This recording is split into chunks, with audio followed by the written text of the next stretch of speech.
Biblioteca de Bolso. Uma conversa informal a três sobre a relação que estabelecemos com os livros. Uma ideia original de Inês Bernardo E José Mário Silva. Bem-vindos ao Biblioteca de Bolso, um podcast sobre a importância da bibliografia nas nossas biografias. A convidada desta semana é Bárbara Bolhosa, lisboeta, da excelente safra de 1972, licenciou-se em História pela Universidade Nova de Lisboa, mas aproximou-se de vez do mundo dos livros ao fazer uma pós-graduação em técnicas editoriais. Em 2005 fundou a editora Tinta da China e 7 anos depois a Tinta da China Brasil. Dirige ambas com uma evidente paixão, a que se junta, há que dizê-lo, uma grande dose de coragem. Basta dizer que em 2013 foi constituída arguida num processo judicial movido por 7 generais angolanos na sequência da publicação do livro Diamantes de Sangue, Tortura e Corrupção em Angola, do jornalista Rafael Marques. Mais recentemente editou Da Ditadura à Democracia, de Gene Sharp, o livro que serviu de pretexto à detenção e julgamento de 17 ativistas em Luanda, acusados de rebelião e associação de malfeitores. De um deles, Luati Beirão, a Tinta da China publicará no final deste mês o diário escrito na prisão. Olá, Bárbara. Obrigada por teres aceitado o nosso convite. Claro, uma honra. Boa noite aos dois. E trouxeste-nos 3 volumosos livros. Sim, são todos grandes. São todos grandes. Mas gostas de livros que deem luta? Não, eu gosto de livros, mas eu também gosto muito de livros pequenos. Agora, olhando para eles, é que estou a perceber que, de facto, escolhi 3 livros quase todos com 1000 páginas ou coisa do género. Exatamente. Mas não é pela quantidade. Não foi esse o critério. Vamos começar pelos cadernos de Pickwick, que foi o livro inaugural da coleção de literatura humorística da Tinta da China. E se calhar era inevitável também trazeres como símbolo do teu trabalho de editora um livro da Tinta da China, mas este em particular foi o início da coleção coordenada pelo Ricardo Araújo Pereira. Este livro já o conhecias antes do Ricardo o ter proposto? Não, a questão é essa. Eu, quando escolhi estes livros, eu não pensei na Tinta da China. E quando escolhi os cadernos de Pickwick, de facto não pensei que era um livro editado por mim. Eu sempre ouvi... Quer dizer, pensaste só como leitora, não é? Sim, como leitora. O que representou para mim. O Pickwick, o nome Pickwick, é um nome para qualquer leitor ou para alguém que esteja interessado pelo mundo das letras, tinha sempre uma ressonância. Mas eu nunca tinha lido os cadernos de Pickwick. E, portanto, a primeira vez que li os cadernos de Pickwick foi em prova. Foi uma tradução da Margarida Valdegato, foi um trabalho extraordinário. Ela fez isto em 8 meses. Utilizou os sotaques todos, conseguiu transpor os sotaques, que é uma coisa dificílima. Aliás, é um dos problemas que eu tenho neste momento para poder publicar este livro no Brasil, é que eu teria que tinha que fazer uma nova tradução com um tradutor. Bem, exatamente, percebes? Ou seja, tu tens que conseguir. O carioca, exatamente. Etc. Porque estes sotaques estão aqui, não é? Estão nos cadernos de Pickwick. Eu trouxe este livro por uma razão essencial que para mim foi muito importante. Eu quando estava a ler este livro, eu comecei a lê-lo numa viagem para o Porto de comboio e eu ria às gargalhadas. Aquela coisa do cómico de situação. Eu acho que nunca tinha lido um livro tão grande, com o cómico de situação sempre presente e ao mesmo tempo todas as estava ali tudo, estava ali as personagens completamente antagónicas, estavam ali os exageros, o contraste, todos os truques ou as técnicas da escrita humorística estão neste livro, que é um livro antigo, não é? Quer dizer, não é um livro recente, e ainda por cima foi um livro escrito em fascículos e publicado em fascículos. Isto todos esperavam ansiosamente. Exatamente, porque óbvio, porque isto é uma novela, mas é uma novela divertidíssima, com as personagens todas super, elas são todas caricaturais, não é? A começar pelo Mr. Pickwick. Mas uma das razões porque eu trouxe este livro foi porque, lá está, o livro tem praticamente 1000 páginas e, portanto, eu demorei algum tempo a lê-lo. Sim. Em provas, e portanto, para além dessa viagem que eu me ria sozinha e que as pessoas olhavam para mim e eu pensava, isto é ridículo, mas tudo bem. Eu depois estava num fim de semana na casa dos meus avós em Tomar, onde eu passo todos os fins de semana com os meus avós, e portanto estava na rede, era verão. Eu estava na rede... Rede de na balouçar, rede, não é? sim, Rede rede de na net. balouçar. Não. Rede de balouçar. Eu estava na rede e estava a ler... Offline. Não, exatamente, completamente offline. E com... Não era o livro, eram aquelas provas. Porque eu leio sempre em papel. Eu continuo sem a resistir a ler mesmo os manuscritos e os originais. Continuo a resistir a ler mais do que 3 ou 4 páginas em computador. E, portanto, imprimo sempre, sou péssima para as árvores. Aliás, tenho que pedir desculpa também pela própria editora, não é? Que nós, enquanto editores, estamos sempre a destruir árvores e aquele ditado que diz que, ou sei lá, não sei se é um ditado, mas é um grande absurdo, que todos nós temos que plantar um livro, plantar uma árvore, ter um filho e escrever um livro. Sim. Eu aconselhava toda a gente a plantar 3 árvores. Porque, para compensar. E alguns podem ter filhos, mas quer dizer, não é obrigatório. E escrever um livro, então, não é obrigatório de todo. Pronto. Isto sem qualquer arrogância, mas é só mesmo para protegermos o ambiente. Exatamente. Plantar árvores, sim. Plantar árvores, tudo bem.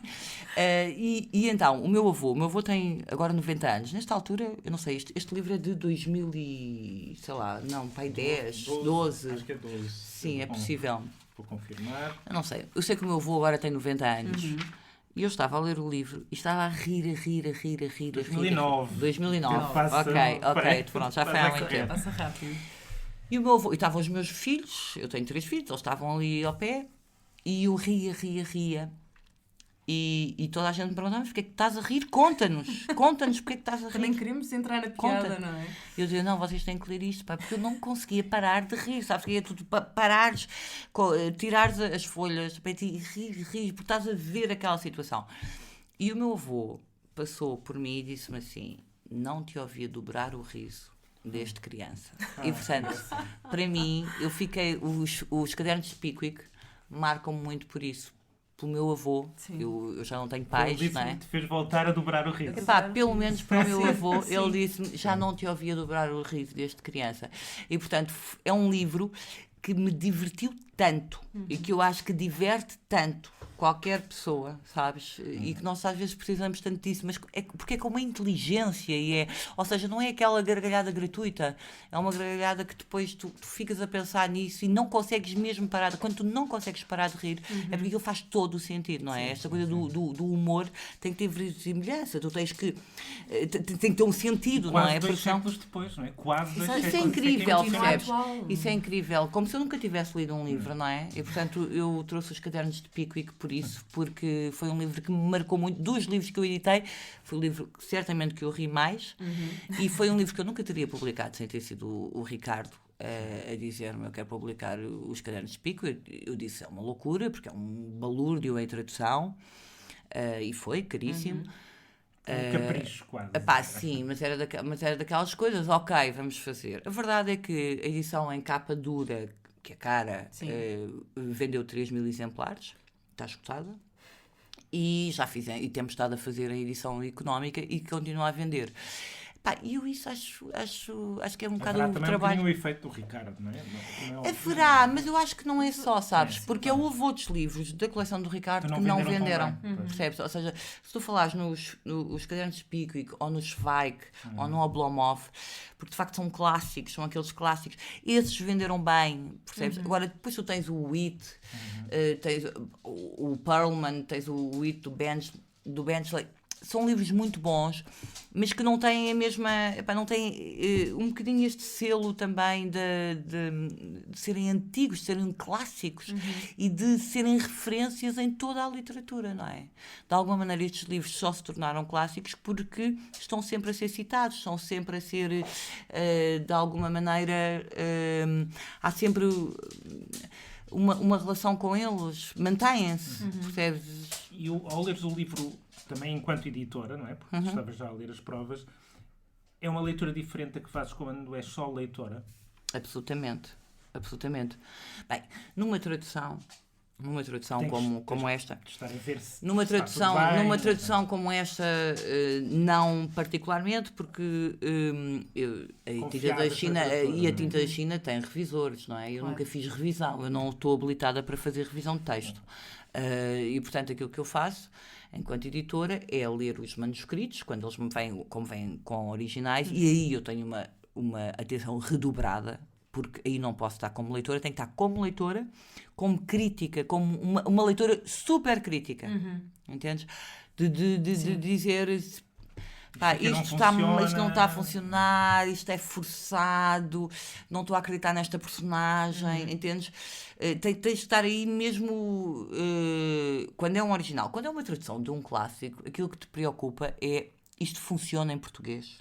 Isto funciona, principalmente um livro de humor, não é? Sim. Um livro Sim. humorístico. Sim. Funciona Mas em se faz português. rir à gargalhada é porque É porque funciona. funciona. É porque funciona. Eu ainda hoje, cada vez que vejo a Margarida Valdegato, lhe dou um abraço, porque assim, ela para mim é a melhor tradutora portuguesa, porque o trabalho que ela fez aqui E é em 8 meses. dificílimo, porque o que ela fez aqui é conseguir que isso caro. continue a funcionar Os em português. sotaques, ela fez o sotaque do Sam, ela fez o sotaque de Viseu, e está escrito assim. Com os E tu X, vês isso perfeitamente, percebes? E é muito difícil. Os cadernos de Pickwick, um dos grandes problemas que têm é exatamente a diferença de sotaques. E tu não podes, tu para traduzir tens que fazer equivaler ao país, senão as pessoas não reconhecem. percebem, Exatamente. claro. Pá, isso é um Exatamente. trabalho tremendo. E porque os sotaques, escrever os sotaques não é a mesma coisa do que dizer os sotaques. Ou seja, o trabalho que a Margarida teve aqui, pá, de facto é um trabalho extraordinário. Eu acho que ela devia ter recebido um prémio. Pelo menos para mim está no meu coração como a melhor tradutora. Pá, porque eu, a sério, eu acho mesmo extraordinário o trabalho que ela fez neste livro, até porque é um livro muito longo, um livro muito difícil e as piadas estão lá todas. Tu também falas dos tradutores que muitas vezes ninguém se lembra, ou são, se calhar, poucas vezes lembrados, e são essenciais, porque tanto São quase escritos, são quase autores, são sabe? quase autores, São e quase tanto autores. podem, como neste caso, respeitar e trazer o livro, como também podem destruir quando são maus, Claro, não é? claro. Portanto, E há mais, quer dizer, para além de achar que o trabalho de um tradutor, de um bom tradutor, num bom livro, é um trabalho de coautoria, porque o que ele tem essencialmente que captar é qual é a ideia do autor, o que é que o autor quer dizer. Da maneira que o autor quer dizer na língua original. Para além disso, pá, os tradutores são muito mal pagos e são muito pouco reconhecidos. E, portanto, pá, e não podem ser muito mais bem pagos pelas editoras, porque de facto as margens das editoras são miseráveis e o mercado é muito fraco. É ingrata. Eu acho que é mesmo também um bocadinho por paixão e por missão literária. sim, não é? é mesmo. Acho mesmo que tu pegas nestas coisas, tu sabes perfeitamente que o trabalho que te vai dar não te vai compensar O pagamento nunca financeiramente. compensa, nunca. Percebes? Portanto, ou é o gozo que te dá, tu estares a aceitar aquele desafio e estares a conseguir dar a volta e interpretares o melhor possível e que aquilo funcione em português, quer dizer, aquilo não me interessa muito. Interessa muito a língua de chegada, interessa muito a língua de partida, mas interessa muito a língua de chegada. Eu já vi várias traduções em que tu vês o inglês ali completamente, ou vês imensos falsos amigos quando é o espanhol. Epá, porque parece tudo muito fácil, mas não é. Sim. E principalmente no humor, onde há tantas nuances. Sim, e numa linguagem clássica. Exato. Do século como o XIX, Ricardo não é? costuma dizer, basta às vezes uma sílaba a mais ou a menos numa frase para a piada desaparecer, não é? Absolutamente. E os tempos. E, portanto, ainda por cima a literatura humorística. Quer dizer, que aí a coisa... Por isso é que eu trouxe o Pickwick, porque é uma grande honra. E Para não mim é deixa uma de ser grande irónico honra. que tu que tens publicado tantas coisas tão pesadas, tragas um livro... Não, eu trago um livro, porque para além eu acho, sabes que eu ao mesmo tempo acho que nos cadernos de Pickwick está tudo. Ou seja, se nós lermos, os livros que me interessam mais os livros que me interessam mais são sempre aqueles livros mais transversais, aqueles que abarcam e que têm vários níveis de leitura. E esses são os livros que mais me interessam, porque são os livros que eu releio e são os livros que, se eu ler numa idade, penso uma coisa, depois já acho uma coisa completamente diferente e penso, mas como é que isto foi tão importante? Isto é ridículo, isto é uma bosta, já me aconteceu N vezes. Ou o contrário, ou como é que eu não percebi. E eu acho... Se calhar ficar só num dos níveis Exatamente, e não chegar exatamente. aos outros. Portanto, são os livros que me interessam mais, percebes? Eu acho que a grande literatura é essa, é aquela que te consegue... Pá, que tem vários níveis de leitura. Independentemente do seu leitor, independentemente das circunstâncias em que o seu leitor o lê. Porque isso também é importante, não é? Exato. Nós podemos ler um livro em determinadas circunstâncias e mudar completamente se estiveres em circunstâncias diferentes, ou seja, porque tem a ver também com a tua empatia, não é? Se tu estiveres com um grande desgosto amoroso e lês um livro de uma vingança de uma mulher para um homem, pá, eu vou achar aquele livro genial, porque ela está a dizer tudo, ela está a dizer tudo aquilo que eu quero dizer. Ou o contrário, ou seja, acho que os livros também têm isso connosco, não é? Fazem, nos despertam e nos ajudam ou não. Noutra fase da vida já não teria o mesmo impacto, não é? Exatamente. Pensavas que charupada. É óbvio, não é? Portanto, é um bocadinho isso, E por falar em diálogos e grandes enredos amorosos, vamos passar para o segundo livro, Pois é. que é o Ana Karenina, do Lev Tolstói. Pois é, eu trouxe a Ana Karenina, eu podia ter trazido o Monte dos Vendavais. Foram dois livros, são duas histórias de amor que me marcaram brutalmente. O Monte dos Vendavais, porque continuo apaixonada por Heathcliff e continuo, e portanto acho que vou continuar o resto da vida. Acho que, Tu e enfim. muitas Eu leitoras, sei, e amigas minhas, é horrível. competição é feroz. É horrível, nós somos. E o que eu devo dizer que como também, homem, tu também. Não, faz-me alguma confusão porque é uma personagem. Ele é um horrível, ele é horrível. monstro, O que é mas dizer- há ali qualquer coisa de fascinante Mas naquela... é aquela coisa, eu também acho incompreensível, atenção, mas a verdade é que nesse livro eu interessei-me muito mais por ele do que por ela, e o que eu ainda hoje penso muitas vezes nele. Eu acho isso muito importante, quer dizer, para além de todos aquilo que pode ter ou não a importância da literatura na vida das pessoas, é quando tu pensas nas personagens como pessoas e vais pensando nelas ao longo da tua vida, nesta ou naquela circunstância, lembras de algumas como de pessoas, outras não é? pessoas. Exatamente. A mesma coisa. E passam a ter a mesma importância. A Ana Karenina tem essa importância na minha vida. A Ana Karenina é a Ana Karenina é uma personagem que, assim, eu tenho uma grande admiração por ela. Acho que ela foi muito corajosa, que ela seguiu, e eu identifico-me muito com isso, de tu seguires aquilo em que acreditas e arriscares tudo. A crueldade, aquela crueldade com o filho, de o pai a proibir de ver o filho, e depois ela, quando tem a filha com o Conde Vronsky, o seu grande amor, e que a fez perder toda o senso, não é? O senso, perdeu tudo por ele. Quando ela tem a filha com ele, ela já não gosta daquela filha, ela vai rejeitá-la, porque ela não se esquece do filho que deixou para trás. Eu acho que isso se calhar marcou-me, porque eu já era mãe quando li Ana Karenina. E esta coisa dos filhos e dos amores é muito complicado de gerir, muitas vezes. E a mim fez muita impressão, para já, como ela conseguiu destruir, ou seja, ela apostou tudo naquele amor, mas foi ela que o destruiu completamente. Sim. Não é? Sim. E se calhar isso tem muito a ver com o facto de aquilo já estar minado à partida, porque ela tinha perdido o filho dela, por causa dele, não é?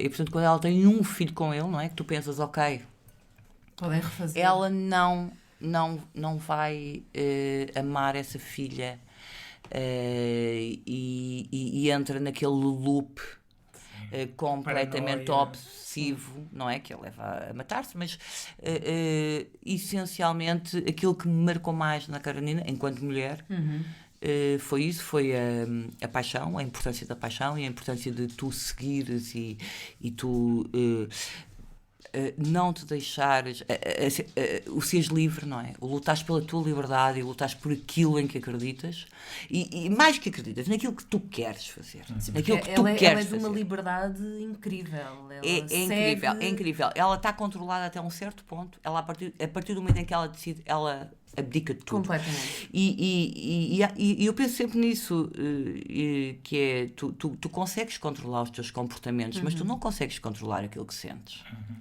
E quando tu decides, eu vou viver isto porque eu não consigo viver sem este homem, e o marido dela, sacana, horrível, a proíbe de ver o filho, e ela vai ver os filhos às escondidas, e portanto lhe põe isso como um preço, não é?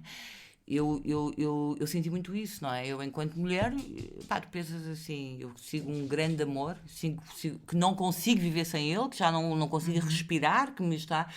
Mas vou ter que perder o meu filho. E para mim, para além de toda a caracterização da sociedade russa, da parte do campo, para além disso tudo, percebes? E da cor e de tudo isso, a mim o que me interessou muito na Ana Karenina foi a Ana Karenina. Foi a Ana Karenina, sim.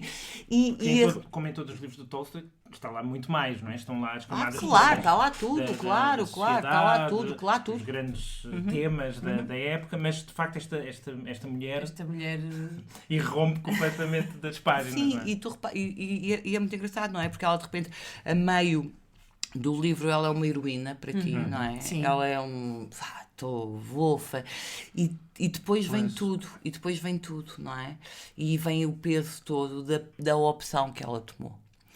Quer dizer, obviamente que é extraordinário, não vou fazer qualquer tipo de comentário qualificativo em relação à Ana Karenina, claro. ao livro, não é?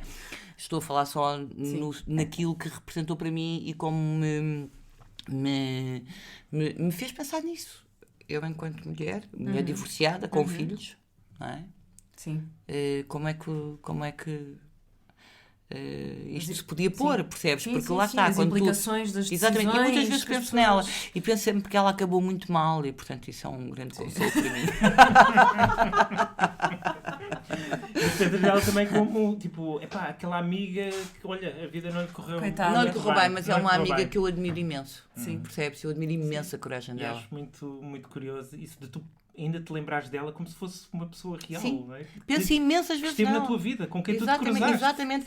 E que me aconteceu, como vos aconteceu certamente com vários livros, e também me aconteceu com vários livros, que é, eu não quero acabar. Então começas a chegar ao fim e vais dizer, vou ler só uma página. Porque tu vais matar aquela pessoa. Porque depois eu não vou ler o livro outra vez, já não me interessa. Ou continuo, ou então estar a ler outra vez. É um E neste caso, patetice. provavelmente já sabias como é que ia acabar. Claro, não é? claro, a gente sabe, claro, não é? a gente sabe. Claro, mas isso não interessou nada, sabes? Exato. Absolutamente Sim, nada. sim. Porque a forma como tu... Já está lá quase desde o princípio. Porque Claro, no primeiro capítulo claro, já aquela sim. morte do trabalhador. Exatamente, Nós já sabemos que aquilo, no fundo, é para ali que vai. Mas não é isso que é importante, sabes, é mas eu esse caminho. esqueci-me disso o livro todo. Eu esqueci-me, Sim. durante o livro todo, que sabia Daquela que ela se ia premonição. matar. Que engraçado. Eu sabia que ela se ia matar. Exato. Mas eu esqueci-me. Aliás, há outra história muito engraçada com o crime do Pedro Amaro. Esqueceste mesmo? Esqueci-me. Eu é estava verdade, super ela feliz. mata-se. Não, eu estava super feliz com ela, com o conde, e agora é que vai ser, e de repente aquilo começa a dizer, porra, ela vai matar-se. Ela vai matar-se.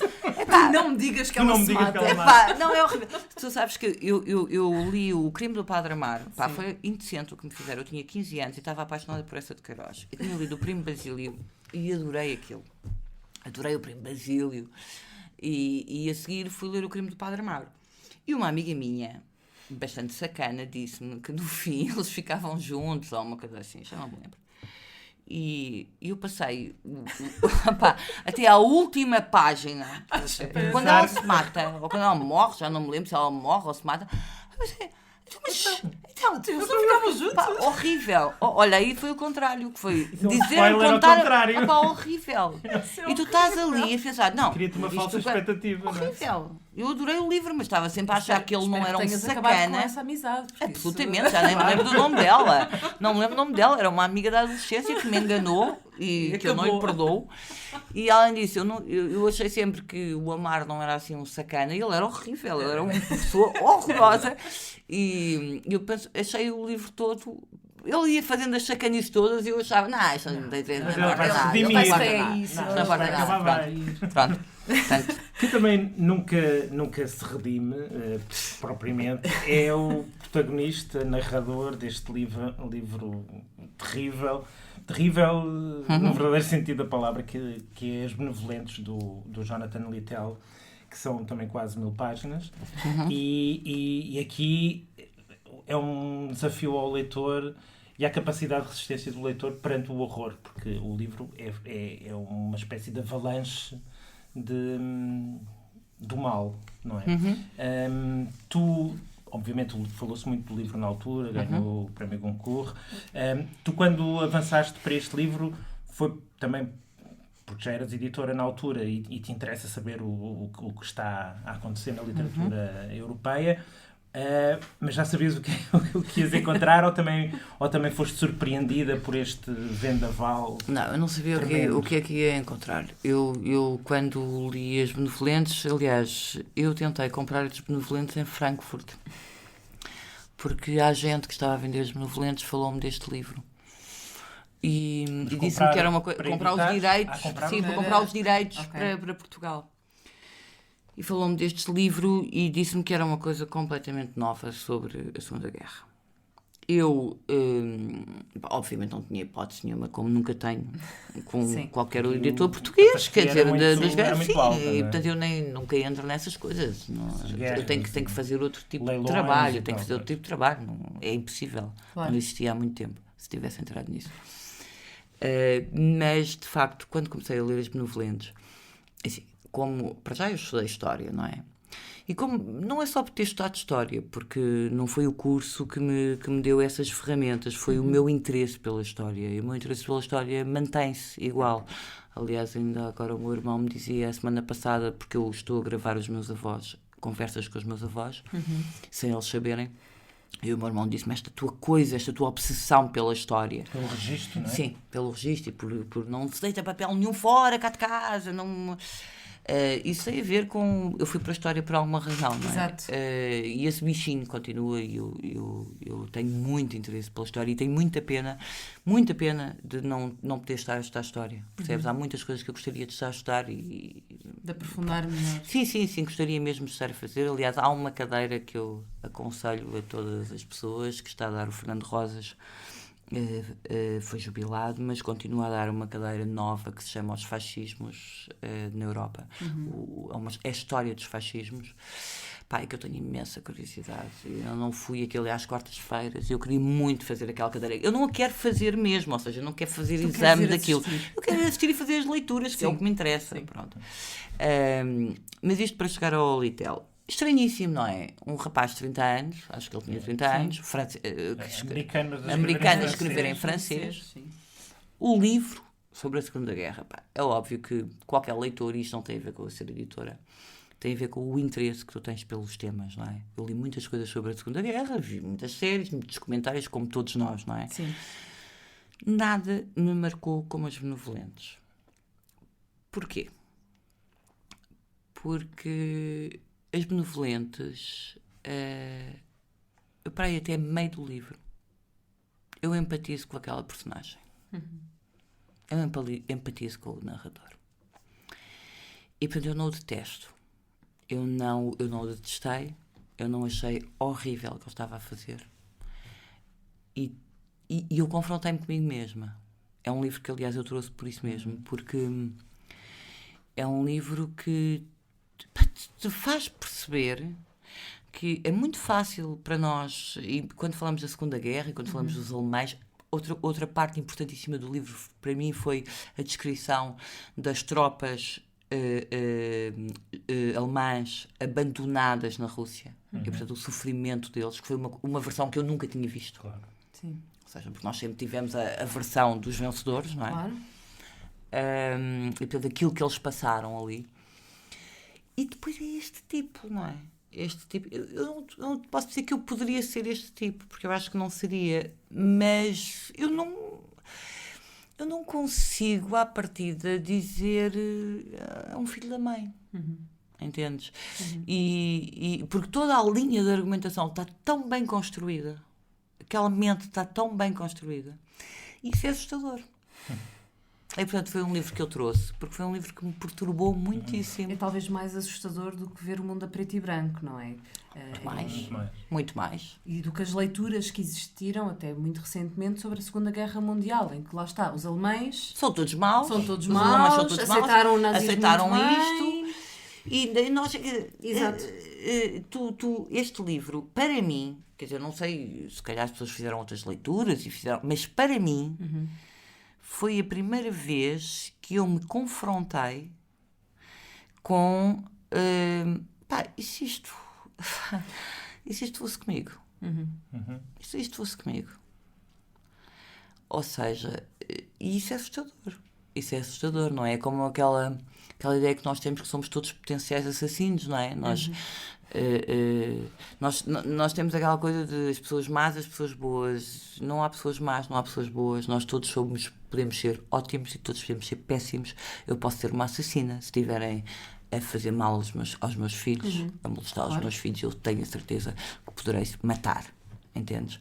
E portanto há circunstâncias em que esta coisa do mal e das pessoas acharem que não... Acho que temos consciência disso. É a melhor maneira de, eticamente e moralmente, sermos o mais correto possível, percebes? Ou seja, tu tens consciência que isto pode acontecer. Este tipo, eu não percebi se ele era mau ou se era bom. Eu acho que ele é maluco. Ou seja, ele enlouqueceu. Eu sei que ele enlouqueceu. Sim, o Marx. Ele enlouqueceu, não é? Ele enlouqueceu. Cometeu imensos crimes, independentemente do resto, não é? Mesmo familiares e tal. Mas a história dele, logo a forma como ele começa, é completamente desconcertante. E o facto de ser tão exaustivo, porque ele conta, são as memórias dele, das várias campanhas militares e do que ele fez na parte mais burocrática também da solução final, mas ele conta tudo com um detalhe extremo. E o facto de ser tão exaustivo, porque uma vida... É muito fácil caricaturar alguém e dizer, aquele gajo é um monstro. Exatamente. Mas obviamente que na vida de um monstro, se calhar também houve momentos de bondade. E se estivesse na cabeça dele? E se estivesse na cabeça dele, não é? E na lógica dele, porque tu estás numa lógica diferente, que é a lógica de, não, isto está a ser cometido aqui um genocídio, um crime que é mau, que não pode ser, mas na lógica dele... E é essa vertigem que o livro, de certa maneira, faz, não é? É pôr-se noutra lógica completamente diferente. O que é sempre, é assim, por um lado é desconcertante, mas por outro lado... lado... Os leitores também tiveram um movimento de resistência e de repúdio e de repulsa, que é, eu não me quero sentir no lugar do outro. Sim. Neste caso, ou seja, eu não quero empatizar com esta pessoa. Eu não me quero sentir na pele do monstro. Sim. Porque é desagradável, porque é perturbante, como tu disseste. Claro que é perturbante, claro que é perturbante. Como é que eu posso estar a ler isto como e estar a achar que isto pode acontecer? Claro. Há um episódio, eu não me lembro muito bem, mas é no início, quando eles começam a matar, é que eles estão a matar numa cova, numa vala comum, e está uma pessoa que ainda não está morta, e ele vai e atira para a pessoa não sofrer, não é? Tiro de misericórdia. O tiro de misericórdia. E esse tipo de ou seja, aquela gente estava toda condenada, não é? Aquelas pessoas estavam todas condenadas, todo o contexto. Eu decidi trazer este livro. Eu ia trazer a Romana, do Moravia, que foi um livro que me marcou muito por outras razões. Outra vez para falar sobre mulheres e sobre... Noutra idade também, não é? Exatamente, noutra idade, era muito nova. Mas a minha costela feminista. Mas eu acho que na situação que nós estamos a viver atualmente é muito importante nós não nos... entrecheirarmos completamente e percebermos que, se calhar os fenómenos são um bocadinho mais complexos do que aquilo que nós gostaríamos. e que não há bons e maus da fita, e que as democracias, na qual eu acredito na democracia, e portanto eu acredito na democracia, aceito o que o povo elege, seja o que for. De repente podemos nos estar daqui a muito pouco tempo, podemos estar com o Conselho Nacional das Nações, de Segurança das Nações Unidas só com pessoas pouco recomendáveis. O que é assustador. É uma das consequências da democracia, no entanto. Mas percebes? E isso eu acho que nos devia fazer pensar a todos e como combater isto. Como é que tu combates democraticamente sim, exato. A misoginia, o racismo, a homofobia, ou seja, são as causas que para mim são absolutamente essenciais enquanto cidadã, e isso não tem nada a ver com aquilo que eu faço profissionalmente, tem a ver com aquilo que eu sou enquanto pessoa. Como é que tu combates isto democraticamente? Sem mandar escalar as pessoas, deixando toda a gente falar, e portanto acho que temos uma luta muito complicada pela frente. E então decidi, agora à última da hora, troquei o livro, decidi trazer As Benevolentes, porque eu acho que As Benevolentes é uma boa leitura para tentar perceber que o mal pode estar em todos nós. Nós potencialmente podemos ser todos uns grandes sacanas, assassinos, e representar o pior daquilo que mais nos assusta. E se não tivermos consciência disso, também não podemos ser completamente bons, não é? Não, é absolutamente. Eu acho que se nós não tivermos consciência de que... Se ficarmos numa situação de superioridade moral, e eu confesso, eu fiquei muito espantado agora com este resultado das eleições americanas, e fiquei genuinamente surpreendido, a Inês sabe. Mas se pensarmos bem, nós não podemos ficar no outro lado a pensar como é que é possível, como é que um país como os Estados Unidos elege uma pessoa. Se calhar temos que perceber porquê que elegeu. Porquê que elegeu com o Trump dizendo tudo. É porque, repara uma coisa, o próprio Hitler foi eleito, mas quando foi confrontado com o Mein Kampf, disse, não era bem assim. Repara, o Trump disse tudo. E foi eleito, apesar disso, ou por isso, foi eleito. E nós temos que perceber que há valores que nós tínhamos como absolutamente adquiridos na civilização ocidental, que não estão, e que se calhar as pessoas não os querem. Eles todos os dias. Exatamente. Ou seja, eu não tenho essa solução, mas eu acho que é muito importante nós, enquanto cidadãos, não nos podemos demitir disso. Percebes? Não podemos dizer isso é um problema deles. Não é um problema deles, é um problema nosso. Exato. Até porque nós, neste momento, eu pessoalmente acho que Portugal vive num paraíso. Sim. Porque tem um governo que eu acho que está a correr lindamente, tem um presidente que é o nosso Obama, fantástico, porreiríssimo, que aparece em todo lado, solidário com toda a gente.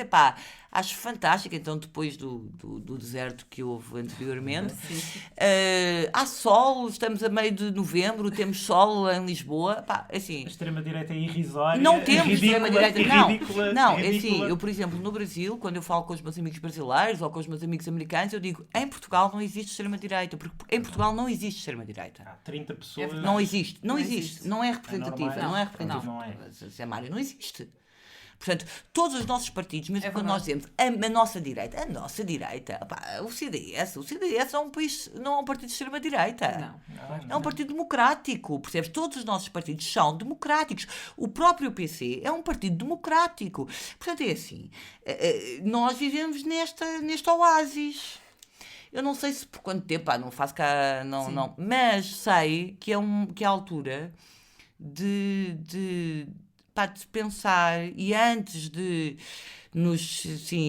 esta eleição do Trump, eu fiquei até às 7 da manhã acordada sozinha em casa, como fiquei no Brasil sozinha no Rio de Janeiro na noite do impeachment. Sim. Ou seja, na noite do Congresso, em que o Congresso votou impeachment. Eu estava no Rio de Janeiro e fiquei lá sozinha a ver aquilo. Eu aí aquilo que foi das 5 da tarde às 2 da manhã. Eu à 1 da manhã. Foi particularmente deprimente. Eu à 1 da manhã fui vomitar. Porque eu comecei a sentir-me mesmo. Uma náusea. A pensar, eu não estou a acreditar. E depois comecei a perceber, mas espera lá. Eu não conheço nada deste país, porque estas pessoas foram eleitas pelos Estados, pelo povo no Brasil inteiro. O que é o Brasil? O Brasil é o Rio de Janeiro? É São Paulo? Quem são estas pessoas? O que é isto? Aquilo fez-me tanta impressão que agora o Trump ter ganho já não me fez tanta impressão. Já pensei assim, pera, mas no Brasil o Crivella, o bispo da Iurde, ganhou a eleição no Rio de Janeiro. Exato. Ao Freixo. Exatamente. Portanto, quando me vêm dizer, mas se não fosse a Hillary, se fosse o Sanders, não sei, porque assim, o Freixo representava a esquerda progressista, era um tipo sem qualquer nada a apontar de corrupção, um tipo extraordinário, e foi absolutamente esmagado nas eleições. Portanto, assim, não sei se o Sanders ganharia ao Trump, percebes? Agora, o que eu acho que é muito fácil, e esta coisa da superioridade moral da esquerda, e nós acharmos que são todos uns idiotas e que a direita... eu acho que é um erro absolutamente. Quer dizer, quando eu tinha 20 anos eu acreditava nisso. Eu hoje cada vez mais respeito as pessoas de direita. Ouço-as, converso com elas, tenho vários. Discuto muito. Aliás, prefiro 1000 vezes discutir com pessoas de direita do que com pessoas de esquerda, porque elas pensam mesmo que eu. Sim, não discutimos não há nada, não aprendo nada. Mas acho que cada vez é mais importante nós olharmos para o outro, percebes? E não nos engajarmos. Porque quanto mais nos engajarmos e acharmos que estamos a nós da intelectualidade, de Lisboeta, nós não percebemos nada. Qual de nós é que vê os programas que passam na televisão durante o dia nos canais abertos? Ou seja, o que é que se passa ali? E o que é que se passa? Porque isso é o que se passa. Porque isso é o que se passa. Exatamente. E nós ignoramos absolutamente e damos uma enorme importância a coisas como o novo livro do Ricardo Araújo Pereira, que eu acho que é a melhor coisa que aconteceu, o melhor livro que eu vou publicar de sempre. Eu acho que é. Mas é assim. Wake up, Bárbara. Ok, é para quem? Vamos, Bárbara, é para todos. Não, eu acho que é importante para todos os leitores. Mas percebes o que eu quero dizer? Ou seja, claro. eu acho que este desprezo que há atualmente pelos intelectuais é muito culpa dos intelectuais. E que os intelectuais sempre tiveram tanta importância, desde a Revolução Francesa, sempre tiveram tanta importância nas sociedades e na ação política, deixaram de ter, neste momento não são ouvidos, não se ouvem os intelectuais falar. E isso, se calhar, é um bocadinho culpa deles, que se fecharam, percebes? E, portanto, lhes cabe a eles agora sair da nós. Exatamente, e deixarmos de coisas... a conquistar o seu lugar, exatamente, e olharmos uns para os outros sem, tentar ter o menos preconceito possível, o menor preconceito possível para com as outras pessoas. No sentido de são estúpidos, são más pessoas, não estão a perceber... Porque se calhar quem não está a ver nada somos nós. E portanto era isto. Nós é que vamos ser muito sacanas, vamos terminar o programa. Acho que estamos muito bem. Vamos relembrar que os papéis do Pickwick de Charles Dickens têm uma edição pela tinta da China. Os cadernos de Pickwick, tens toda a razão.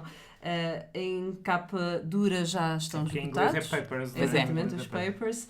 Em capa mole ainda está disponível com preços que rondam os 13 euros. Ana Karenina, de Lev Tolstói, tem várias edições em Portugal. Vamos destacar a da Relógio d'Água, com pós-fácio de Vladimir Nabokov e da Presença, numa tradução da Nina Guerra e Filipe Guerra, com preços entre os 27 e os 33 euros, e Os Benevolentes, de Jonathan Little, publicado pela Dom Quixote, está disponível em e-book por cerca de 13 euros e em livro por cerca de 25. Para a semana estaremos de volta com mais um episódio. Até lá, sigam-nos nas nossas redes sociais, em facebook.com/biblioteca de bolso, ouçam-nos através do SoundCloud e, se tiverem iTunes, não se esqueçam de passar por lá para classificar os episódios e o podcast, e podem também subscrever por RSS. Bárbara, muito obrigada por teres vindo. Obrigado. Obrigado. E para quem nos ouve, até para a semana com um novo convidado. Até para a semana.